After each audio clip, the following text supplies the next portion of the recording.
आपका prime time India में। मैं हूं शकील पागमारे। आइए देखते हैं प्राइम टाइम इंडिया में आज क्या है खास।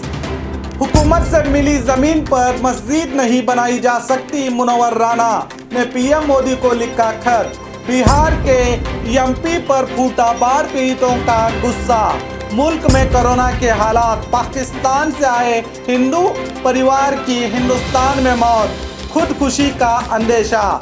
आज दुनिया भर में क्या हुआ खास, आइए देखते हैं खबरें विस्तार से। हुकूमत से मिली जमीन पर मस्जिद नहीं बनाई जा सकती, मुनव्वर राना ने पीएम मोदी को लिखा खत। अयोध्या में राम मंदिर के भूमि पूजन के बाद अब मस्जिद की संगे बुनियाद के लिए काम जोरों पर है। इस दौरान मशहूर शायर मुनव्वर राना ने पीएम मोदी को खत लिखकर कहा है कि हुकूमत से मिली ज़मीन या ज़बरदस्ती हासिल की गई ज़मीन पर मस्जिद की तामीर नहीं की जा सकती। मस्जिद के लिए दी गई ज़मीन पर अस्पताल बनाएं और मस्जिद के लिए रायबरेली में मुनव्वर राना ने खुद अपनी ज़मीन देने की बात कही है। इस सिलसिले में एक निजी न्यूज़ चैनल को दिए गए इंटरव्यू में मुनव्वर राना के हवाले से कहा गया है कि वो सुप्रीम कोर्ट के फैसले पर खुश नहीं हैं। वो एक शायर हैं और उन्होंने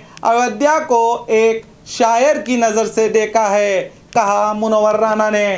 कहते हैं किसी भी इनकलाब में शायरों का अहम किरदार होता है। किसी ने कहा है कि सियासत से अदब की दोस्ती बेमेल होती है। कभी देखा है पत्थर पर कोई बहार को, वक्त बड़ा जालिम है, हर बात भूल जाता है। खुद के किए गए फैसलों पर एक दिन खुद दोबारा फैसला सुनाता है।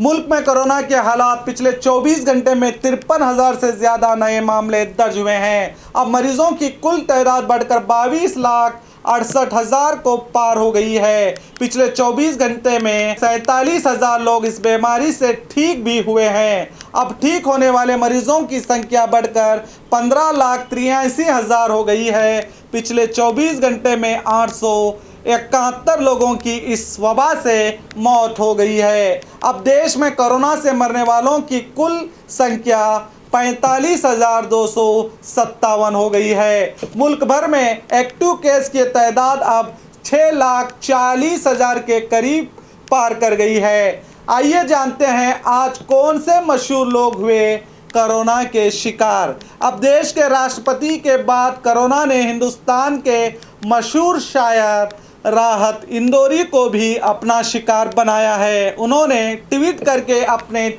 चाहने वालों को उनकी सेहत याबी की दुआ की दरख्वास्त की है। अब मरने वालों की संख्या कल से कम है और मरीजों की संख्या में कल के मुकाबले में गिरावट आई है। ये एक अच्छी खबर है, मगर फिर भी एहतियात बरतना ज़रूरी है। जब तक केस ज़ीरो पर नहीं आ जाएं, आप अपना और अपने घर वालों का खास ख्याल रखिए। बिहार के एमपी पर फूटा बाढ़ पीड़ितों का गुस्सा। बिहार में तकरीबन 16 जिले बाढ़ से बुरी तरह प्रभावित हुए हैं। हालात बहुत संगीन हैं। लाखों लोग और सैकड़ों गांव इस बाढ़ से प्रभावित हुए हैं। राहत और बचाव के काम से लोग सरकार से बुरी तरह नाराज हैं और इनका गुस्सा बढ़ता ही जा रहा है और इस गुस्से का शिकार अब सियासतदान हो रहे हैं। पिछले दिनों एक ऐसा ही मामला बिहार के सीवान में देखने को मिला है, जिसका वीडियो अब वायरल हुआ है। दरअसल जब बीजेपी एमपी जनार्दन सिंह सेगरवाल राहत कैंप का जायजा लेने पहुंचे तो एमपी और इनके कार्यकर्ताओं पर बाढ़ पीड़ितों ने लात, घूंसों और कुर्सियों की बारिश कर दी। देखिए, ये मामला सीवान के पड़ोली पंचायत भवन का बताया जा रहा है। एमपी पंचायत के मुखिया से बात कर रहे थे, अचानक बहस शुरू हो गई और पहले से ही लोग गुस्से में थे। लोगों ने एमपी और कार्यकर्ताओं की जमकर क्लास ली। तमाम सियासतदानों को इससे सीख लेनी चाहिए। अब देश के कई हिस्सों में बाढ़ का कहर चल रहा है। ऐसे में फालतू मुद्दों को छोड़कर बाढ़ पीड़ितों की मदद के लिए हर सरकार और नेताओं को सामने आना चाहिए, वरना लोगों का गुस्सा सरकारों को पलट देता है। राजस्थान के जोधपुर में एक ही परिवार के 11 लोगों की मौत हुई है। जोधपुर पुलिस मौत की वजह जानने की कोशिश में लगी है। इनके लाशें कल सुबह एक खेत में मिली थी। बताया जा रहा है कि इस परिवार का ताल्लुक काबुली बहल से है, जो पाकिस्तान के सिंध से इंडिया आए थे। इस परिवार के मुखिया 70 साला बुधाराम एक खेत को किराए पर लेकर खेतीबाड़ी कर रहे थे। इससे इनका गुजर बसर चल रहा था। पूरा परिवार खेत में ही एक घर बनाकर रह रहा था। पूरे परिवार में अब एक ही व्यक्ति जिंदा बचा हुआ है। उनके मुताबिक हादसे की रात वो घर से दूर जानवरों की रखवाली करने के लिए चले गए थे। अगले रोज जब घर पहुंचे तो पता चला कि घर के सभी लोग मौत की नींद सो गए हैं। पुलिस को मौके से कीड़े मारने वाली दवाई, एक सिरिंज और इंजेक्शन लगाते वक्त इस्तेमाल की जाने वाली रुई मिली है। पुलिस का कहना है कि पहली नज़र में मामला खुदकुशी का लगता है। बताया जा रहा है कि इस परिवार की एक औरत नर्स का काम करती थी। अब पुलिस की जांच के बाद ही हकीकत सामने आएगी। सियासत ने ज़मीन पर एक अजीब लकीर खींच दी है। इंसान इधर भी परेशान है और उधर भी। इस खानदान को क्या पता था कि उधर से अपनों की तलाश में आकर इधर एक दिन सारे खानदान लाश बन जाएगा।